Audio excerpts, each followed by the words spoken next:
నరసింహులు గారు మన దేశ స్వతంత్రం కోసం తర్వాత పాకిస్తాన్ యుద్ధంలో దేశ రక్షణ కొరకు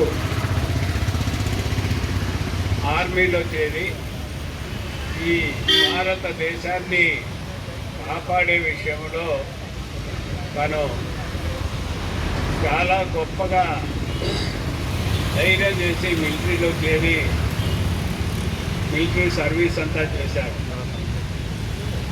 అలాగే ఆయనకు సంబంధించినటువంటి పిల్లలు కూడా చాలా బుద్ధిమంతులు.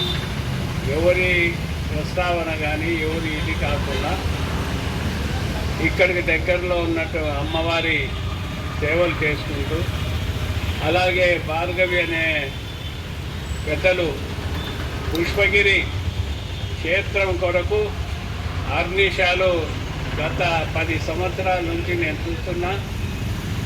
ఆ పుష్పగిరి క్షేత్రానికి ఒక గిరి ప్రదక్షిణను తయారు చేసి మరి ఎంతోమంది ఆధ్యాత్మిక స్నేహితులందరినీ జమ చేసుకొని ప్రతి నెల పున్నమి రోజు ఆ గిరి ప్రదక్షిణ జరిపించి ఆ చెన్నకేశవ స్వామి యొక్క ఆశీస్సులు పొందుతూ ఒక దైవ చింతనతో జీవించేటటువంటి ఒక కుటుంబం మీద అర్ధరాత్రి ఒక అధికారం ఉంది అనేటటువంటి ఒక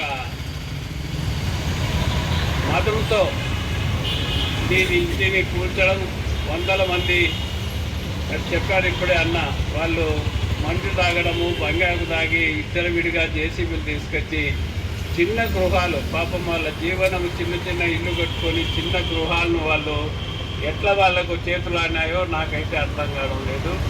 అట్లా వాళ్ళ ఇవన్నీ పడగొట్టి చిన్నాభిన్నం చేసి ఇవన్నీ కూడా ఏదో వాళ్ళ సొంత ఆస్తిలాగా దీన్ని ఇది స్వాధీనం చేసుకోవాలనేటువంటి ఒక చెడ్డ ఉద్దేశంతో చేసినటువంటి కార్యక్రమానికి ఆ రాజకీయ పార్టీలన్నీ, వామపక్ష పార్టీలు ముఖ్యంగా దీంట్లో మంచి పాత్ర పోషించి ఆ కుటుంబాలకు అండగా ఉండి వాళ్లకు తోడుగా ఉండి కలెక్టర్ దృష్టికి, ఎస్పీ దృష్టికి తీసుకుపోయి ఈ యొక్క జరిగినటువంటి సంఘటన అరాచకాన్ని వివరించి కొంతవరకు న్యాయం చేసేదానికి అటు సిపిఐ, సిపిఎం, మిగతా ప్రజా సంఘ పార్టీలు, కొంతమంది తెలుగుదేశం నాయకులు అందరూ కూడా ప్రయత్నించారు. కానీ వాళ్లకు పూర్తి స్థాయిలో న్యాయం జరగలేదు. వాళ్ళు ఈ విధంగా జరిగినటువంటి సంఘటన మీద ఎవరైతే దీనికి బాధ్యులు ఉన్నారో వెనకాల వాళ్ళని అరెస్ట్ చేయకుండా ఏదేదో చూద్దామని కన్నలీళ్ళు తొట్టడం ఈ డిపార్ట్మెంట్కు అలవాటు అయిపోయింది. ఆ అలవాటును మేము పార్టీ దృష్టికి కూడా, తెలుగుదేశం పార్టీ దృష్టికి కూడా తీసుకుపోతాం.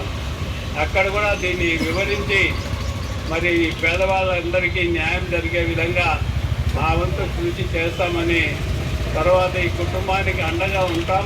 ఏ విషయంలో అయినా కూడా ఈ దౌర్జన్యాలు కానీ, బలవంతంగా కానీ ఇట్లా చేసేటటువంటి ఏ చర్యకైనా మేము వాళ్ళందరికీ అండగా ఉంటామని మనవి చేసుకుంటూ, తెలుగుదేశం పార్టీ పేదల కోసం పుట్టినటువంటి పార్టీ.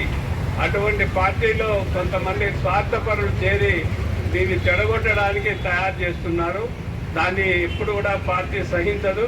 హైకమాండ్ దృష్టికి కూడా దీన్ని తీసుకుపోయి అక్కడ వివరించి వీళ్ళకు న్యాయం జరిగే విధంగా మా వంతు కృషి చేస్తామని మనవి చేసుకుంటూ, మరి వీళ్ళందరికీ కూడా మేము అండగా ఉంటాం, మద్దతుగా ఉంటామని మరొకసారి తెలియజేసుకుంటూ, మరి ఈ కార్యక్రమానికి బలపరుస్తున్నటువంటి వామపక్షాలందరికీ కూడా పేరు పేరున ధన్యవాదాలు తెలియజేసుకుంటూ సెలవు తీసుకుంటాం.